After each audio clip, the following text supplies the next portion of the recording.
Hello, I'm a gust of wind, and this is Into the Toad. In this show, we are going to discuss the fabric and structure of existence itself, which is a quote from Alan Watts, who we will also discuss frequently. Years ago, I was unhappy and unhealthy when a friend introduced me to the toad. It's an ancient medicine from Mexico, from the Sonoran Desert. It comes from an animal that burrows underground to escape the heat and the drought, and suspends its life with venom and glands on its back. And when the weather and the time is right to eat and mate, this venom brings it back into full animation. And it repeats this process over and over. This venom has been used by the ancient Mayan people and others for longer than anyone can remember. And what it has done for me is transform my existence from darkness into light, from sadness into joy, and from impossible to possible. The purpose of this show is to detail my experiences and explain why I see things the way I do now. This medicine is not for everyone. This is not a show to tell everyone to go take the medicine. I don't know anything about the medicine or anyone else. I have learned how little I actually know. This is just a show to let people know that the joy is out there. This is a show for the broken.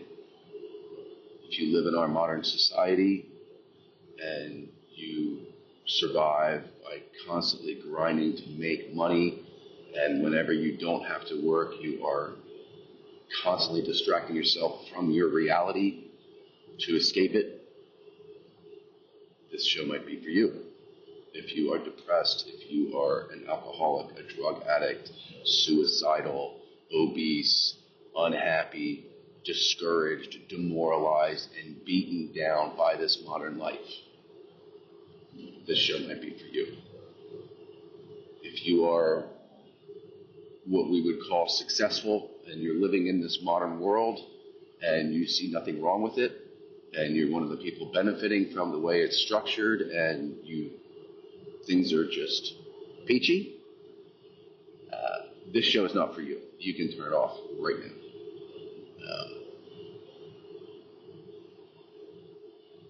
The toad is unknowable. It's ineffable. It cannot be described. But I think there's some benefit in explaining what's happened to me, and to use my best abilities to try to describe that, to make sense of it.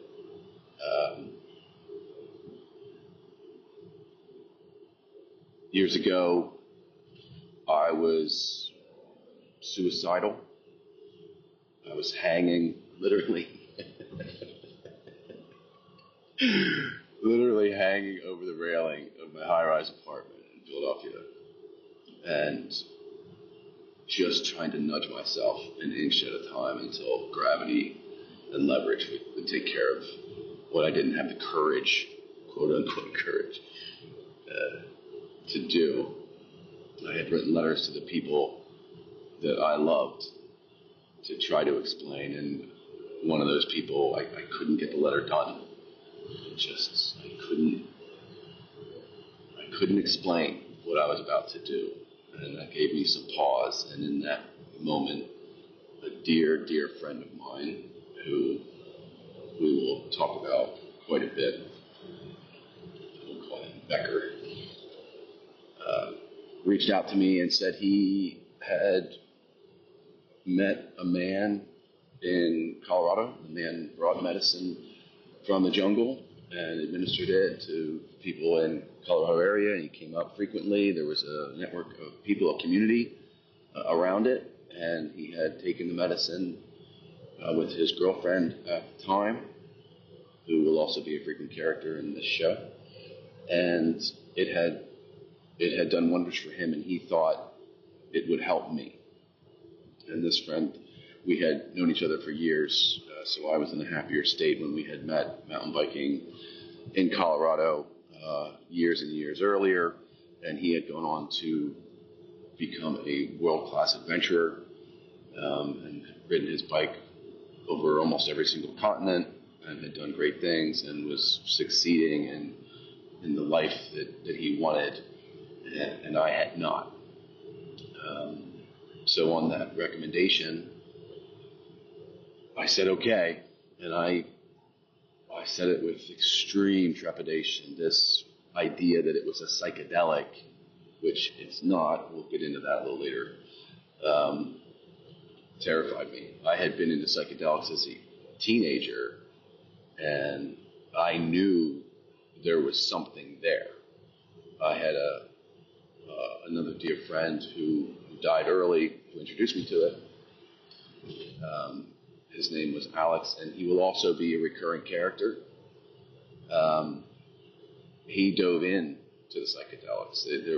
He had no fear, and he was seeing things and realizing things when we were 16, 17 years old that I would not encounter again and understand until 30 years later in my experiences with the toad. What I did encounter back in those days was a glimmer of something real, something powerful, something full of light, and I want to say joy, but I don't think I saw it as joy back then. It was so terrifying to me that it paralyzed me, and the panic and the fear, the anxiety just overwhelmed me, and low doses of LSD and psilocybin. So as a old man thinking about having to go back into it, I was relatively certain that this was something that could help other people, but it would not help me, that I was too weak and I was fragile, and this was going to break me in a horrible, horrible way and leave me a burden to the loved ones who I had already left dissolute with my life choices and the way that things had turned out for me. This was going to make things worse. So I flew out to Colorado, and just weeks and weeks of worrying about this, what was coming. Once I committed, I knew I had to do it, and then it was just constant fear and worry. So I wrote letters again to those loved ones and tried to explain that I'm making an effort here to fix things because life is just not worth living. It had lost all glimmer of hope and love and everything life was about was gone. It was dead, and I was just floating in this numb darkness. It was unbearable. And here was an opportunity to maybe do something, so I was going to do this. And I got there and stayed. There was this old gentleman who had a big ranch, and he was a proponent of the medicine. He encouraged people to take it, and he opened up his property, and the man brings the medicine. His name's Eric, and he will be the main character next to me in this series of talks. So we got there late at night, woke up the next morning, and went into the community kitchen, and Eric was just getting ready to go down and start the ceremonies and kind of made eye contact with him. He was an interesting looking guy. He's got long silver hair. He's got this broad, square base, dark skin, leathery skin, deep thought lines in the forehead, and these silver eyes that may be a light blue in some light, but they're not blue. They're a different color I'd never seen, and I still have not seen the color of his eyes again.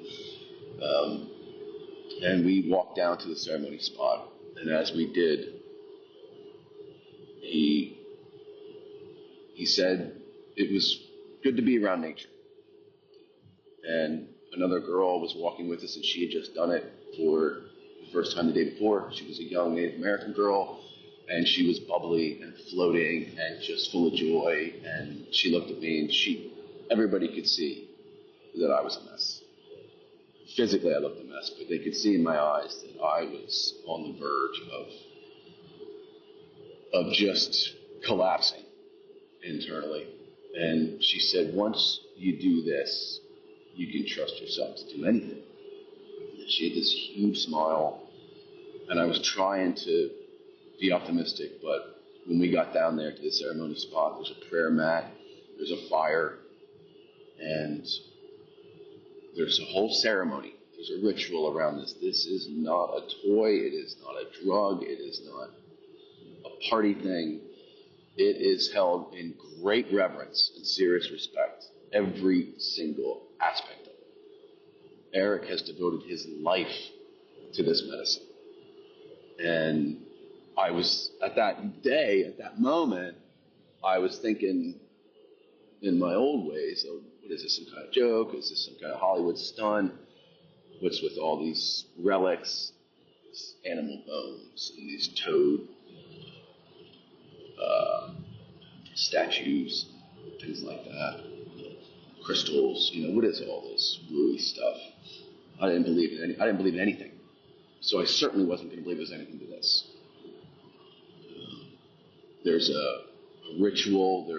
Eric is doing some sound healing. He is reading me. He's reading my body. He touched his index finger on my stomach, and it almost felt like a bee sting. He barely touched me.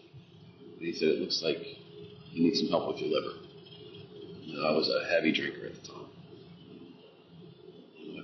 And then he looked me in the eyes. He started to prepare the medicine. It's put into a glass bowl, and it's a dried venom, and then you light it in the glass bulb, and there's a straw coming out, and you smoke it like that.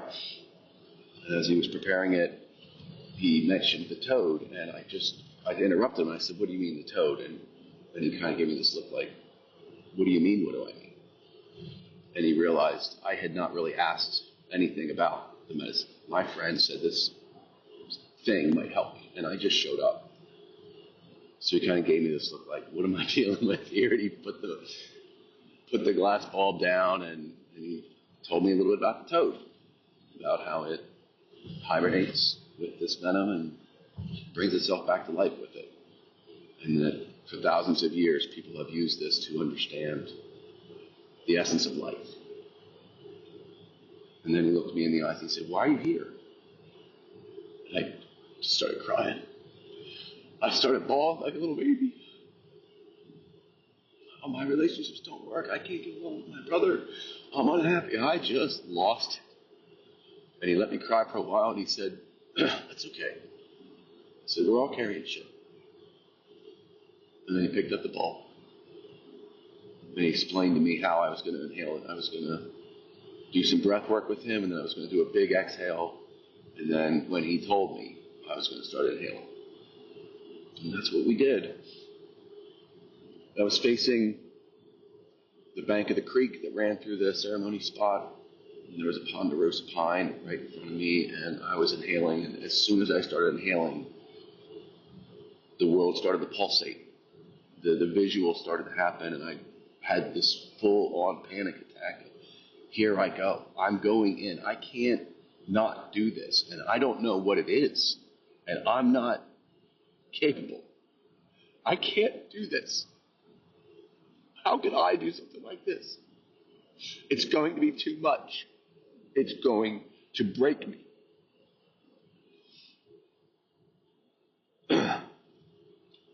And then there was just an explosion, like a neutron bomb went off. And everything disappeared. I disappeared. The Ponderosa Pine disappeared. Eric disappeared. Planet Earth disappeared. Everything was gone. I can't say what transpired. I think in our time, it was around 20 minutes or so. The next thing that I do recall is hearing a sound, an awful, guttural, animal sound over and over. Just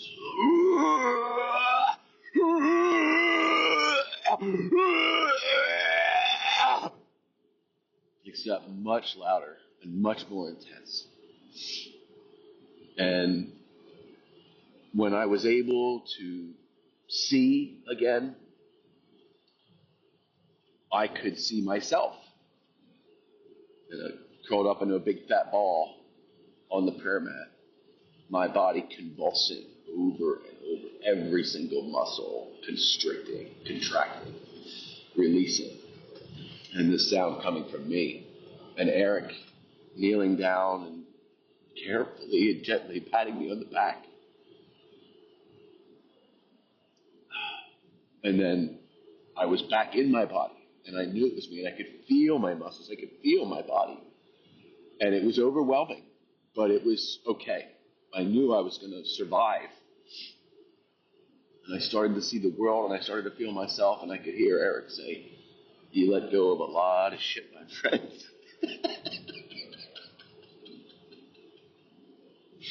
His economy of words, when he can say a small sentence that encapsulates an entire human life. Because that's his world. This is what he does.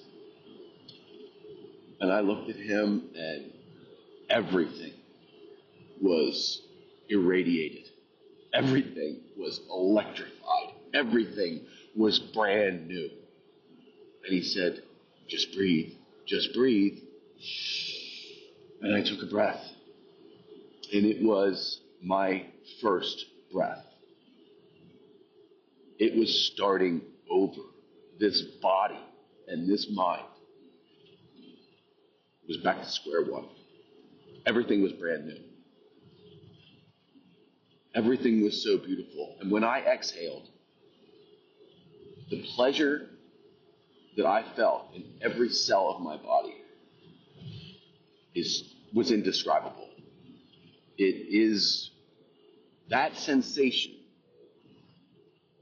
is everything. That sensation is why I'm here. That sensation is why you're here. That sensation showed me what life is. It reminded me what I knew when I was 5 years old on Christmas morning and the family wasn't awake yet, and I was so excited to see what the day would bring. That there was no room for anything except pure, unadulterated joy and pleasure. That's what I had. And every time I took another breath, it got better and better and better. And I tried to talk, and I just started crying tears of joy. I was laughing. And Becker and some other friends who were new to this medicine had parked themselves around the way, just respectfully staying away from the ceremony spot, but concerned about me, especially after hearing those noises. And Eric, I tried to thank him. I tried to say I love him and all these things. And I'm just blubbering. And he just said, "You're okay. Just go breathe. That's it. That's all you have to do." And I saw my friend and hugged him, and he had a concerned look on his face, like, "Are you okay?" And I tried to explain how I felt, and I just started crying again. I think it just sounded like a blubbering moron, but he could tell I was okay. I was okay in the sense that I will always be okay. There is nothing that can happen that I will not be okay ever again. That's how okay I was. That's how okay I am. This sensation is the essence of life. It is life. It is the fabric and structure of existence itself. There is nothing else. Nothing else exists except this sensation. If you do not feel this sensation right now, you are blocking it. You are preventing it. You are stopping it. You are getting in the way of it. It is your birthright as a human being, as a living being in this, whatever it is that is going on. This is what it is. It's all you need to know, and it's all you need to do.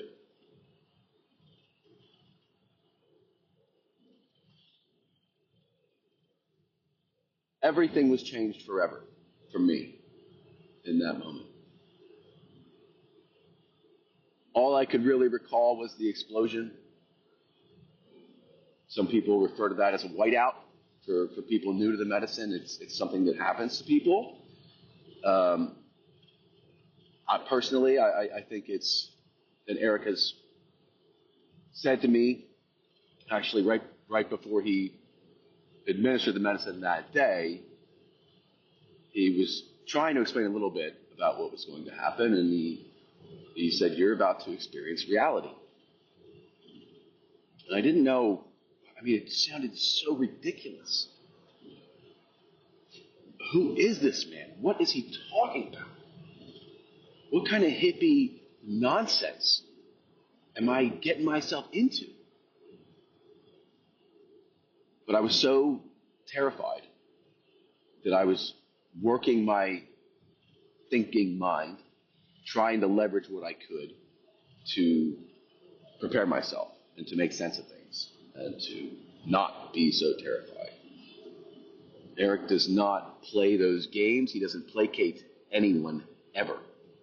He only speaks the truth, which is why he doesn't say a lot, ever. I think I needled him with a couple of questions, and then he just said, "This is God."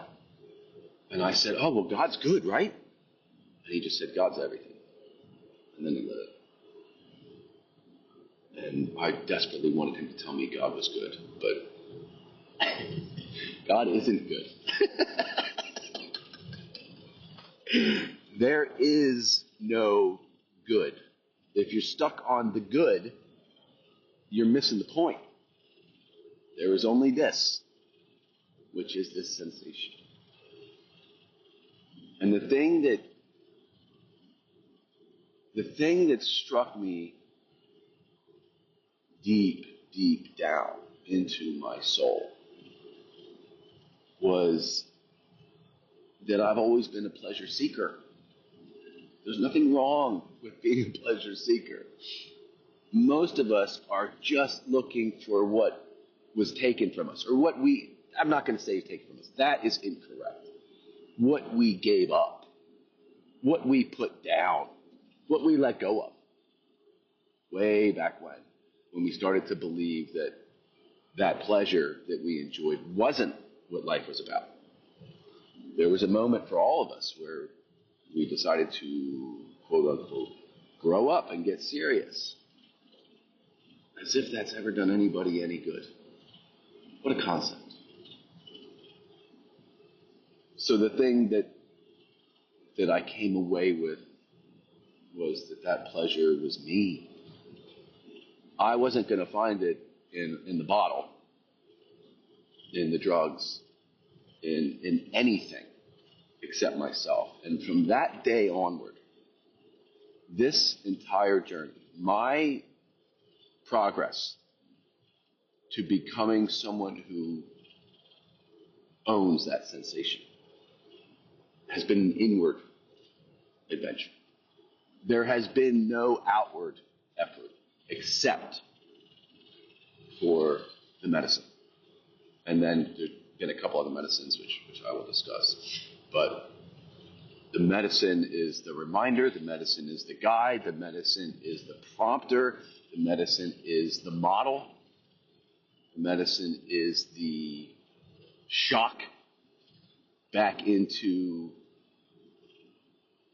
the path. Everything I say is for me only. It has nothing to do with anyone else.